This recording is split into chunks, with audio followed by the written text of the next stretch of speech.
অনুষ্ঠিতব্য ঈদ জামাতের নিরাপত্তা নিশ্চিত করতে ঢাকা মেট্রোপলিটন পুলিশ সমন্বিত সুদৃঢ় সুবিন্যস্ত নিরাপত্তা ব্যবস্থা গ্রহণ করেছে। জাতীয় ঈদগাহের যে ব্যবস্থা থাকবে, সেখানে জাতীয় ঈদগাহে ঈদের জামাতে কয়েক স্তরের নিরাপত্তা ব্যবস্থা তৈরি করা হবে। প্রবেশ গেটসমূহে তল্লাশির জন্য আর্চওয়ে এবং মেটাল ডিটেক্টর থাকবে। পুরো জাতীয় ঈদগাহ ময়দান সহ আশেপাশের এলাকায় সিসি ক্যামেরা দিয়ে মনিটরিং করা হবে এবং এখানে পুলিশ কন্ট্রোল রুম থেকে সিসি ক্যামেরা সার্বক্ষণিক মনিটরিং করা হবে। ঈদগাহ ময়দানে আসার প্রধান 3টি রাস্তার প্রবেশ মুখে রোড ব্যারিকেড থাকবে, যাতে অন্যান্য গাড়ি এই ঈদগাহ ময়দানের আশেপাশের রাস্তায় না আসে। সেখানে আর্চওয়ে এবং মেটাল ডিটেক্টরও থাকবে। ওই 3টি পয়েন্ট হলো মৎস্য ভবন, প্রেস ক্লাব এবং শিক্ষা ভবন। ঈদ ময়দানের চতুর্পাশে বহির্বেষ্টনীতে তল্লাশির ব্যবস্থা থাকবে। ঈদ জামাতের চারদিকে আমাদের পুলিশের পিকেট, পেট্রোলিং এবং পুলিশ লাইনিং ব্যবস্থা থাকবে। মূল গেটে আর্চওয়ের মধ্য দিয়ে সকল মুসল্লিদের ইন করতে হবে, যেহেতু এখানে ভিভিআইপি উপস্থিত থাকবেন।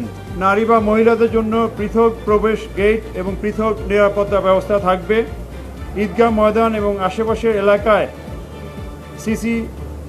সিটিটিসি ডগ স্কোয়াড সুইপিং এবং স্পেশাল ব্রাঞ্চের সুইপিং টিম এইসব এলাকা সুইপিং করবে। আমাদের ডিএমপির bomb disposal team stand by থাকবে।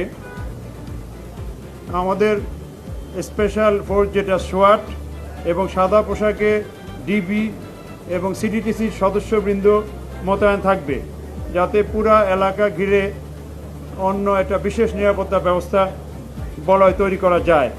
বায়তুল মোকাররম কেন্দ্রিক যে নিরাপত্তা ব্যবস্থা, সেখানেও আলাদা প্রায় কাছাকাছি নিরাপত্তা ব্যবস্থা নেওয়া হচ্ছে।